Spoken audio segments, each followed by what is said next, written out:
Hello, नमस्कार, स्वागत है आप सभी का आपके अपने योजना ज्ञान यूट्यूब चैनल पर। तो आज की इस वीडियो के अंदर हम जानेंगे कि राजस्थान सरपंच चुनाव 2025 में कब होंगे, दस्तावेज ये चाहिए, कौन बनेगा सरपंच, मंत्री जी ने किए आदेश जारी, शिक्षा योग्यता डिग्री 8वीं 5वीं 3 बच्चों का नया नियम लागू, तारीख तय हो गई है। तो सरपंची चुनाव को लेकर इस वीडियो के अंदर हम आपको संपूर्ण जानकारी देंगे, तो वीडियो में अंत तक बने रहे। और सबसे पहले आपको चैनल को सब्सक्राइब करना है, लाइक करना है और शेयर करना है। तो बात करें कि राजस्थान में निकाय और पंचायत चुनाव की तैयारी, यानी कि राजस्थान में निकाय और पंचायती चुनाव के के तैयारियां चल रही है। तो संपूर्ण जानकारी वीडियो में बताएंगे। तो राजस्थान में इस बार नगर निकाय और पंचायत चुनाव बेहद अहम होने वाले हैं। राज्य सरकार और राज्य निर्वाचन आयोग चुनावी तैयारियों में तेजी कर दी है, यानी कि तेजी से आपकी तैयारियां चल रही है सरपंची चुनाव को लेकर। सबसे बड़ी बात यह है कि इस बार चुनाव वन स्टेज वन इलेक्शन की नीति के तहत होंगे, यानी अलग अलग समय पर चुनाव कराने की बजाय पूरे प्रदेश में एक साथ प्रक्रिया आगे बढ़ेगी, यानी कि पूरे प्रदेश में सरपंच चुनाव एक साथ कराए जाएंगे। तो निकाय चुनाव की रूपरेखा की बात करें तो सबसे पहले राजस्थान में नगर निकाय की कुल संख्या 312 थी, यानी कि कुल संख्या कितनी थी? 312 थी। लेकिन जयपुर, कोटा और जोधपुर में किए गए पुनर्गठन के कारण वहाँ दो दो नगर निगमों की जगह अब केवल एक एक नगर निगम ही रहेगा। इस बदलाव के बाद अब कुल संख्या 309 निकायों के चुनाव होंगे, यानी कि इस बार 309 निकायों के चुनाव होंगे, नगर निकायों के चुनाव होंगे। यह पहला मौका होगा जब बड़े शहरों में निगमों की एकीकृत कर एक साथ चुनाव कराए जाएंगे, यानी कि एक साथ चुनाव कराए जाएंगे। तो वार्डों का पुनर्गठन की बात करें तो निकायों चुनाव से पहले वार्डों का पुनर्गठन किया जा चुका है। नए वार्ड बनाए गए हैं, यानी कि इस बार नए वार्ड भी बनाए गए हैं। तो कई कई पुरानी वार्डों की सीमाओं में बदलाव किया जाएगा। कुछ वार्डों को मिलाकर एक नए रूप दिए जाएंगे। यह पुनर्गठन इसलिए जरूरी था ताकि जनसंख्या के आधार पर सभी जगहों पर समान प्रतिनिधित्व सुनिश्चित हो सके। तो ओबीसी आयोग और आरक्षण की प्रक्रिया, यानी कि ओबीसी आयोग और आरक्षण की प्रक्रिया की बात करें तो ओबीसी आयोग को सरकार ने 3 महीने के भीतर रिपोर्ट सौंपने का निर्देश दिया है। इस रिपोर्ट के आधार पर यह तय होगा कि किस सीट पर कौन आरक्षण लागू होगा। सरकार ने साफ कर दिया कि ओबीसी आरक्षण लॉटरी दिसंबर में निकाली जाएगी। तो लॉटरी निकलने के बाद यह स्पष्ट हो जाएगा कि कौन सा वार्ड पंचायत सीट किस वर्ग के लिए आरक्षित होगा। तो मतदाता सूची संपादन, तो राज्य निर्वाचन आयोग नवंबर तक मतदाता सूची संपादन पूरा होगा।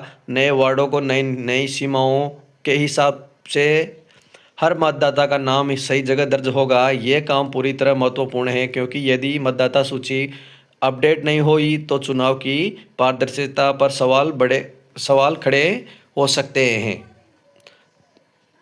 निकाय चुनाव से जुड़ी घोषणाएं, चुनाव वन स्टेज वन इलेक्शन सिद्धांत पर होगा। कुल 309 निकायों पर चुनाव कराए जाएंगे। वार्डों पुनर्गठन की प्रक्रिया पूरी हो चुकी है। ओबीसी आयोग की रिपोर्ट और आरक्षण की लॉटरी दिसंबर में निकली जाएगी। मतदाता सूची का काम नवंबर तक पूरा के लिए कर दिया जाएगा। इन घोषणाओं के बाद सरकार ने यह भी भरोसा दिलाया है कि तय समय सीमा के अंदर पूरी प्रक्रिया संपन्न कराई जाएगी। तो पंचायती चुनाव की तैयारी, यानी कि पंचायती चुनाव की तैयारी चल रही है।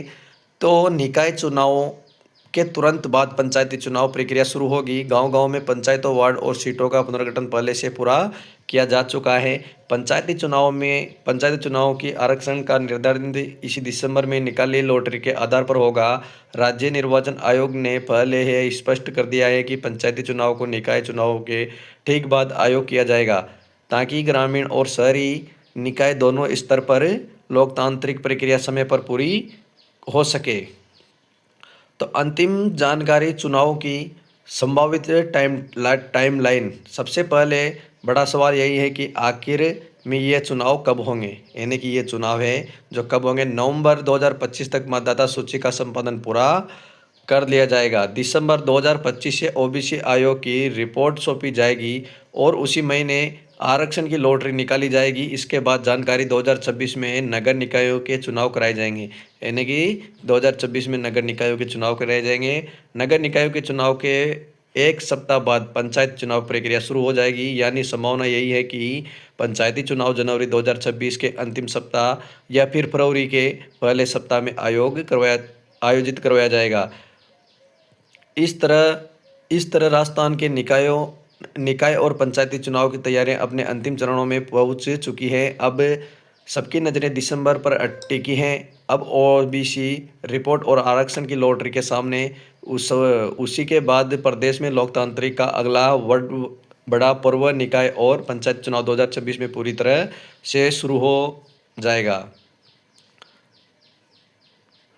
तो योग्यता और आवश्यक दस्तावेज पंचायती चुनाव राजस्थान, यह जानकारी राजस्थान राज्य निर्वाचन आयोग और पंचायती राज्य विभाग द्वारा उपलब्ध आधारित विश्वसनीय स्रोत पर आधारित है। योग्यता की बात करें तो इसमें योग्यता की बात करें तो नागरिकता उम्मीदवार भारत का नागरिक होना चाहिए, मतदाता सूची में नाम होना चाहिए, उस ग्राम पंचायत या पंचायत वार्ड का मतदाता सूची में नाम दर्ज होना चाहिए। आयु की बात करें तो न्यूनतम आमतौर पर 18 से 21 वर्ष होना चाहिए होती है। विज्ञात्मक योग्यता शैक्षिक स्तर वर्तमान में यह निर्धारित नहीं है कि उच्च शिक्षा निर्वाचन, लेकिन कुछ मामलों में कम से कम बात करें तो 8वीं 5वीं और 10वीं पास होना चाहिए। वर्तमान स्थिति, जहाँ तक समाचार बताया है कि अभी तक ऐसा कोई समाचार नहीं है कि सरकार ने स्थानांतरण योग्यता चुनाव को आयोजित करने की सूची जारी हो या विधायी कदम उठा सके। तो स्थानांतरण योग्यता चर्चा हो सकती है, लेकिन अभी तक कोई आधिकारिक सरकारी आदेश या बिल नहीं मिला है यह कहें कि स्थानांतरित होना चाहिए। इसी तरह 2 बच्चे नियम हटाने की भी कोई मुख्यतः सरकारी अनुसूची अभी नहीं मिली जो कि पंचायत निकाय चुनाव के लिए लागू हो सके। तो ऐसी नई नई जानकारी पाने के लिए आपके अपने योजना ज्ञान यूट्यूब चैनल को सब्सक्राइब जरूर करें, लाइक जरूर करें और वीडियो को शेयर जरूर करें। धन्यवाद।